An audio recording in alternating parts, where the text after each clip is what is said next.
আসসালামু আলাইকুম। আজ আমি চালের গুঁড়া দিয়ে হালুয়া তৈরি করব। হালুয়া খেতে কিন্তু আমার কাছে অনেক বেশি ভালো লাগে। তো আপনাদের কাছে কেমন লাগে অবশ্যই কমেন্টে জানিয়ে দেবেন। তো হালুয়াটা আমি কিভাবে তৈরি করলাম এবং হালুয়ার সাথে কি খেলাম সবকিছু A to Z ভিডিওর মাধ্যমে আপনাদের কাছে দেখিয়ে দেব।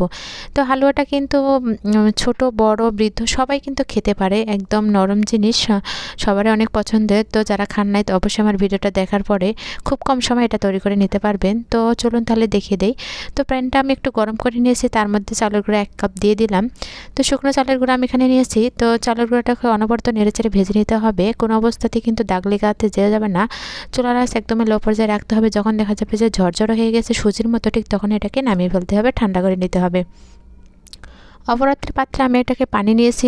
দুধ নেওয়ার পরে দুধের মধ্যে একটু সামান্য পানি দিয়েছি। তার মধ্যে তেজপাতা, দালচিনি, সাদা এলাচ, লং সব কিছু দেওয়ার পর এখানে আমি চালের গুঁড়া দিয়ে দিলাম 1.5 চামচ। চালের গুঁড়াটা কোনো অবস্থাতে বেশি করে দেওয়া যাবে না, কেননা এটা যখন সিদ্ধ হতে থাকবে, ফুটতে থাকবে, তখন এটার ঘনত্ব বেড়ে যাবে, অনেক টাইট হয়ে আসবে। এর জন্য চালের গুঁড়াটা একটু কম করে দেওয়ার চেষ্টা করবেন। তো আমি এখানে চিনি দিলাম, চিনিটাকে স্বাদ মতো আপনারা দিয়ে দিবেন। তো অনেকে আছে দেখা যাচ্ছে যে দুধটা তরল হয়ে গেছে আর একটু চালের গুঁড়া দিয়ে দিই, তখন দেখা যাবে যে যখন এটা সিদ্ধ হবে, ফুটতে শুরু করবে, তখন কিন্তু এই পানি দিয়ে কুল পাওয়া যাবে না, একেবারে অনেক টাইট হয়ে যাবে, খেতে ভালো লাগবে না। আরেকটা বিষয় সেটা হচ্ছে চালের গুঁড়াটা কিন্তু পানি যখন ঠান্ডা থাকবে ঠিক তখনই দিতে হবে, কোনো অবস্থাতে গরম পানিতে চালের গুঁড়া দিতে যাবেন না, তাহলে কিন্তু এটা একদম দলা দলা হয়ে যাবে, চালের গুঁড়াটা গুটি গুটি ভাব হয়ে যাবে, দেখতেও ভালো লাগবে না, খেতেও কিন্তু ভালো লাগবে না, একদম শক্ত হয়ে যাবে। তো অনবরত এটাকে নেড়ে চেড়ে রান্না করতে হবে, কোনো অবস্থাতে এটাকে দাগ লাগাতে দেওয়া যাবে না। চুলার আঁচটা লো মিডিয়ামের পর্যায়ে রাখতে হবে। তখন দেখা যাবে যে একটু একটু করে ফুটতে শুরু করেছে, তখন কিন্তু আবারও নাড়েচেড়ে দিতে হবে। খুবই ঢাকনা দেওয়া যাবে না, কিন্তু অনবরত নাড়তে হবে।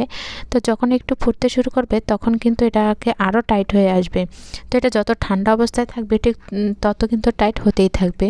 তো আমার রান্নাটা কিন্তু শেষ হয়ে গেছে। খুব কম সময়ে কিন্তু এই হালুয়া তৈরি করা যায়। তো আপনারা এইভাবে বাসায় খুব সহজে তৈরি করতে পারবেন। তারপর আমি এখানে রুটি একটা ভেজে দেখিয়ে দিতেছি। আমি আজকে হালুয়াটা রুটি দিয়ে খাবো, এই জন্য রুটি ভাজাটা দেখিয়ে দিলাম। তো রুটি দিয়ে হালুয়া খেতে কিন্তু অনেক বেশি ভালো লাগে। তো আমি খুব কম সময়ের মধ্যে হালুয়া রুটি তৈরি করলাম খাওয়ার জন্য বিকালবেলা।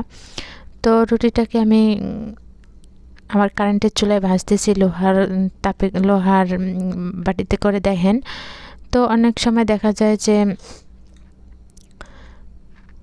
রুটি তৈরি করতে ঝামেলা মনে হয়, এজন্য আমি একেবারে অনেকগুলো করে রুটি রেখে দিই।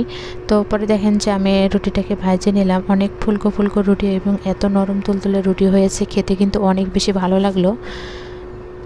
তো আমি হালুয়াটা পরিবেশন করে দেখিয়ে দিয়েছি। ঠান্ডা হয়ে গেছে হালুয়াটা। ঠান্ডা হওয়ার পর দেখেন এর ঘনত্বটা কত হয়েছে, একদম টাইট হয়ে গেছে। তো এর বেশি কিন্তু টাইট খেতে ভালো লাগবে না। তো হালুয়াটা আপনাদের থেকে দেখিয়ে দিলাম শুরুতে কীরকম ছিল আর ঠান্ডা হয়ে কীরকম হলো। তো আমি আজকে রুটি দিয়ে হালুয়াটা খাবো। তো রুটি দিয়ে হালুয়া খেতে মাশাআল্লাহ অনেক বেশি ভালো লাগলো। কার কাছে কেমন লাগলে অবশ্যই জানিয়ে দেবেন এবং বাসায় একবার হলেও রান্না করবেন, বাসায় সবাই খুব মজা করে খাবে। ধন্যবাদ সবাইকে, ভালো থাকবেন সবাই, সুস্থ থাকবেন, আল্লাহ হাফেজ।